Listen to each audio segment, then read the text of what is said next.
Hello friends, आप देख रहे हैं आपका चैनल शेयर बाजार विद आयुष और बात करेंगे दोस्तों इस वीडियो में केन्स एंड डिक्सन के बारे में। तो चलिए वीडियो को शुरू करते हैं। तो दोस्तों कल के दिन हमने क्या देखा? कल के दिन देखा कि केन्स हो, डिक्सन हो या फिर कोई भी अगर ईएमएस कंपनी हो, वहाँ पर हमने डेफिनेटली एक फॉल देखा। और केन्स का तो अपने आप में आप समझ ही सकते हैं जिस तरीके से हाल देखने को मिला है। डिक्सन भी अगर आप देखेंगे तो कुछ खास अच्छा करता हुआ देखने को नहीं मिला है। पिछले कुछ 1-2 महीने के अंदर काफ़ी गिरावट हमको देखने को मिली है। मतलब शेयर का दोस्तों अगर आप देखेंगे तो पिछले 1 साल का जो हाल है वो लगभग 26% की गिरावट के साथ हमको कारोबार करता हुआ देखने को मिल रहा है। पिछले 1 महीने में 14-15% ऑलरेडी स्टॉक करेक्ट हो चुका है। तो एक काफ़ी गिरावट जो है वो बनती हुई देखने को मिल रही है। और आपको पता ही है केन्स के अंदर तो क्योंकि जब से कोटक की रिपोर्ट आई है तब से शेयर का हाल बेहाल है। और हो क्या रहा है कि देखिए दोनों शेयर्स में आपको स्पेसिफिकली अगर आप देखेंगे जो ईएमएस कंपनीज है, इलेक्ट्रॉनिक मैन्युफैक्चरिंग वाली, राइट, इनकी अभी हालत अच्छी नहीं चल रही है। इससे रिलेटेड जो भी कंपनी है वहाँ पर फॉल देखने को मिल रहा है। और अभी जिस तरीके से मैंने कहा कोटक की रिपोर्ट आई, उस रिपोर्ट के बाद हमने क्या देखा? रिपोर्ट के बाद कह सकते हैं कि दोस्तों नेगेटिव माहौल जो है वो क्रिएट होना चालू हो गया इस पूरे स्पेस को लेकर ही। राइट, एक खबर तो केन्स पर आई बट गिर गया डिक्सन भी। और डिक्सन इस तरीके से गिरा कि कल तो 8-9% की गिरावट हो गई। तो अपने आप पे दोस्तों एक दिन में शेयर इतना गिर रहा है, कोई खबर के कारण नहीं गिर रहा है, बट वो एक आप कह सकते हैं कि जो दूसरे शेयर पे हो रहा है उसका असर अब यहाँ पर ही पड़ता हुआ देखने को मिल रहा है। बल्कि अगर मान के चलते हैं कि चलिए केन्स टेक्नोलॉजी के द्वारा जो है वो डिस्क्लोजर सही नहीं किया गया तो इसमें डिक्सन की क्या गलती? लेकिन जैसा मैंने कहा, माहौल हमेशा एक बात ध्यान रखिए, स्टॉक मार्केट में माहौल बनता है और वो माहौल कभी कभार इस तरीके से बनता है कि जो नेगेटिव होना भी नहीं चाहिए वो नेगेटिव हो जाता है। तो एग्जैक्टली दोस्तों कल डिक्सन के साथ हमको ऐसा देखने को मिला। लेकिन अब सबसे बड़ा सवाल यही है कि क्या यहाँ पर हमको फिर से तेज़ी देखने को मिलेगी और क्या तेज़ी अभी टिक पाएगी? बिकॉज हमने केन्स में क्या देखा है कि केन्स दोस्तों एक दिन चला, उसके अगले दिन फिर कल वापस गिर गया। आज फिर हमको बढ़त होती हुई देखने को मिली है। आज ये कह सकते हैं कि पूरा बाजार भी तेज़ी में था तो उसके साथ केन्स भी बढ़ गया। बट स्पेसिफिक क्वेश्चन है कि क्या केन्स टेक्नोलॉजी यहाँ से अब फिर से रिकवरी मार सकता है? आज अगर आप देखेंगे दोस्तों तो केन्स का अच्छा दिन बीतता हुआ नजर आया। 4027 पे शेयर याद रखिएगा आज के दिन बंद होता हुआ दिखा। 137 अंक की तेज़ी हमको देखने को मिली, लगभग 3.5%। आज का हाई था 4129 का, तो आप कह सकते हैं हाई और लो जो था वो 3830 था, तो हाई के करीब जाकर बंद हुआ है। ज़रूर 4129 से आप लगभग 100 रुपये की गिरावट देख सकते हैं वहाँ से। बट स्टिल बात क्या है कि जहाँ पे ओपन हुआ वहाँ से हमको 4000 का लेवल इसने क्रॉस करके दिखाया और 4000 के ऊपर बंद हुआ। सबसे इंपॉर्टेंट बात तो ये ना कि 4000 के ऊपर क्लोजिंग आती हुई देखने को मिली। एग्जैक्ट क्लोजिंग है 4041 की, ठीक है। ओवरऑल आज के दिन आप स्ट्रक्चर देख ही सकते हैं कि स्टॉक में सेलिंग उतनी देखने को नहीं मिली। हाँ, एक समय पे ऐसा लग रहा था कि कहीं वापस से नीचे ना चले जाए, बट उसके बाद अगर आप देखेंगे फिर वहाँ से थोड़ा सा ऊपर गया। और स्पेसिफिकली जैसे मैंने कहा 4000 का जो इंपॉर्टेंट लेवल है उसके ऊपर दोस्तों शेयर बंद होने में कामयाब हुआ है। और यहाँ पर आप डिक्सन को भी देखेंगे तो हुआ क्या, आज लगभग 5% दोस्तों आज शेयर जो है वो बढ़ता हुआ देखने को मिला है 12,964 पे। आज का जो हाई है वो करीबन 13,030 के आसपास का है, जो लो है वो 12,130 का है। तो यहाँ पर भी आप कह सकते हैं क्लियरली एक रिकवरी हमको देखने को मिली है। और रिकवरी कुछ इस तरीके से की थी कि देखिए यहाँ पर भी क्लियर है कि आज के दिन के हाइस के करीब जाकर ये भी दोस्तों बंद होता हुआ देखने को मिला है। राइट, अब केन्स के बारे में बात सिंपल है दोस्तों कि केन्स को लेकर जो सवाल है वो यही है ना कि डिस्क्लोजर सही नहीं हो पाया, जो कंपनी को करना चाहिए था वो नहीं कर पाया। कल अगर आप देखेंगे हुआ क्या, कल जो है कोटक ने इसके प्राइस मतलब शेयर के टारगेट को लगभग 33% याद रखिएगा स्लैश कर दिया। कल जब रिपोर्ट निकल कर आया जिसपे देखिए डेफिनेटली पूरी कोटक ने रिपोर्ट निकाली, तो कोटक की तरफ से कंपनी के ऊपर कवरेज भी है, तो कवरेज में जो नया टारगेट दिया गया वो अपने आप में आप कह सकते हैं काफ़ी कम था। और इसमें जो टारगेट दिया गया, कोटक ने सबसे पहली बात तो अपनी रिड्यूस रेटिंग को मेंटेन रखा और उन्होंने कहा कि जो फेयर वैल्यू एस्टिमेट है वो लगभग 4150 पे आएगा, ना कि 6180 पे। पहले का जो टारगेट था वो 6180 का था, यानी ऑलमोस्ट 33% का याद रखिएगा उनका मानना है कि जो पिछला टारगेट हमने दिया था उससे अब नीचे शेयर ट्रेड करना चाहिए। और ऑलरेडी अगर आप देखेंगे तो इन लेवल्स के करीब ही ट्रेड करता हुआ देखने को मिल रहा है। अब ब्रोकरेजेस है, देखिए हमेशा एक बात ध्यान रखिए, ब्रोकरेजेस हर बार सही होगी ऐसा भी नहीं है। नो डाउट कोटक ने रिपोर्ट निकाली, वो अपने आप में काफ़ी बढ़िया काम किया, उस पर कंपनी ने माना भी कि हाँ कुछ गलतियाँ हुई है, तो ये अपने आप में कह सकते हैं कि कोटक ने बढ़िया काम किया। बट द थिंग इसकी एग्जैक्ट टारगेट आ जाए क्या, ऐसा तो नहीं होने वाला ना।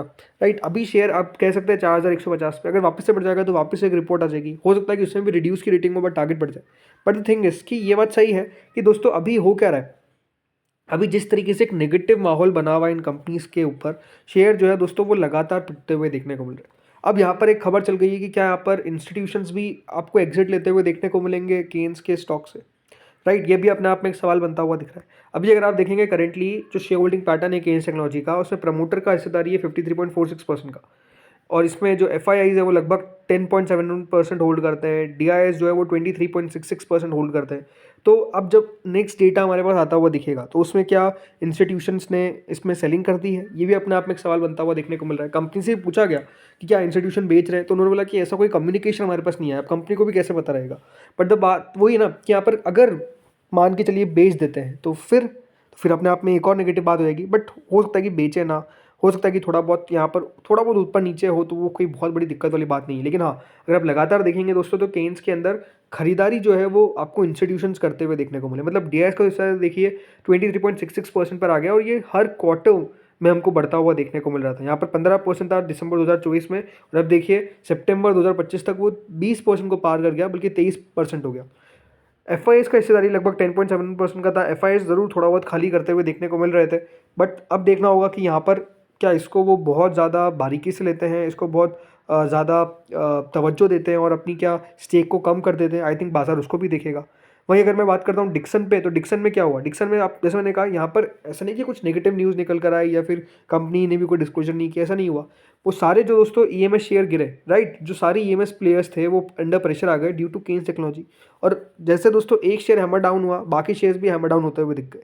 और इसके साथ साथ हुआ क्या, आपको डिक्सन शेयर भी गिरता हुआ नजर आ गया। डिक्सन टेक्नोलॉजी में भी अगर आप देखेंगे जो गिरावट है वो अच्छी खासी बनती हुई देखने को मिल गई। शेयर जो है वो लगातार नीचे टूटता गया। अब कंपनी को आप देखिए इसने किस प्रकार का रिटर्न दिया है।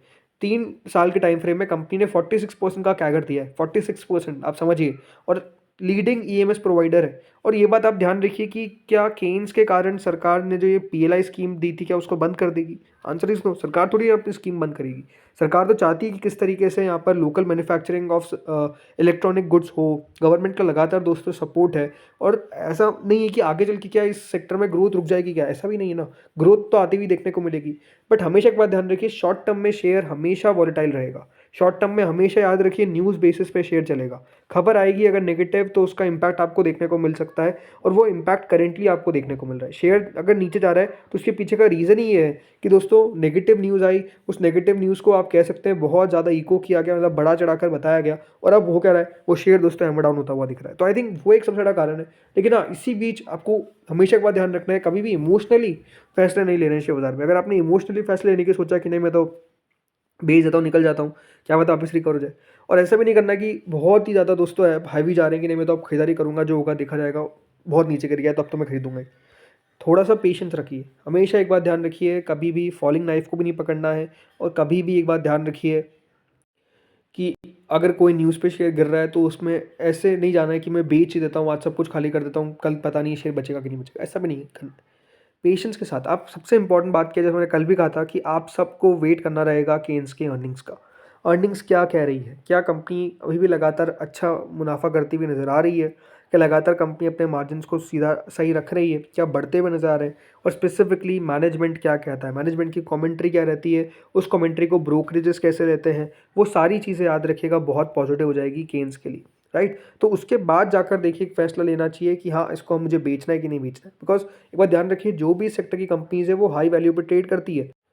71 का पी है अभी, अगर आप केन्स का देखेंगे तो ये वैल्यू क्यों मिल रही है, बिकॉज इस सेक्टर को लेकर जो पोटेंशियल है सेक्टर में उसको लेकर काफ़ी पॉजिटिविटी, वो एक बड़ा रीज़न है कि दोस्तों कंपनीज जो है वो इतनी हाई प्राइस टर्निंग पे ट्रेड आपको करती हुई देखने को मिलती है। ऐसा नहीं है कि ये हमेशा इतना हाई वैल्यूएशन पे ट्रेड करेगी, हमेशा ऐसा नहीं होता है। थिंग इज़ कि देखिए इनकी वैल्यूएशन जो है वो ऑटोमेटिकली दोस्तों आपको सही होती हुई देखने को मिल जाएगी जैसे ही कंपनी अर्निंग्स रिपोर्ट करना चालू करेगी, अच्छी अर्निंग्स आती आएगी, तो वो याद रखेगा बाजार आगे चल के उस शेयर में जो वैल्यूएशन है सही तरीके से बैठ जाती है। तो वो समय समय के साथ अपने आप ऑटोमेटिक हो जाता है। बट बात वही आ जाती है कि किसी को भी फैसला अगर लेना है तो ऐसा नहीं है कि आपको दोस्तों बहुत ज़्यादा इमोशनली लेना है। शेयर बढ़ेंगे घटेंगे, ये इसका नेचर है, शेयर बाज़ार का नेचर है। बट हमेशा ये बात ध्यान रखिए, अर्निंग्स पे फोकस करिए, बिकॉज आज कल की बात नहीं है। अगर आपको लंबा टिकना है तो कंपनी अगर दोस्तों लगातार ये बात ध्यान रखिए, रेवेन्यू अच्छा रिपोर्ट कर रही है, प्रॉफिट अच्छा रिपोर्ट कर रही है, मार्जिन्स कंपनी के लगातार बढ़ते हुए देखने को मिल रहे हैं या फिर स्टेबल है, राइट, तो वो बाजार हमेशा आपको याद रखिए रिवॉर्ड देगा ही देगा। तो उस बात का आपको ध्यान रखना है। सो फ्रेंड्स, इस वीडियो में इतना ही था। होपफुली आपको वीडियो बढ़िया लगा होगा। अगर अच्छा लगा तो लाइक कर देना, चैनल से पहली बार जुड़ो सब्सक्राइब कर देना। Thank you friends watching this video.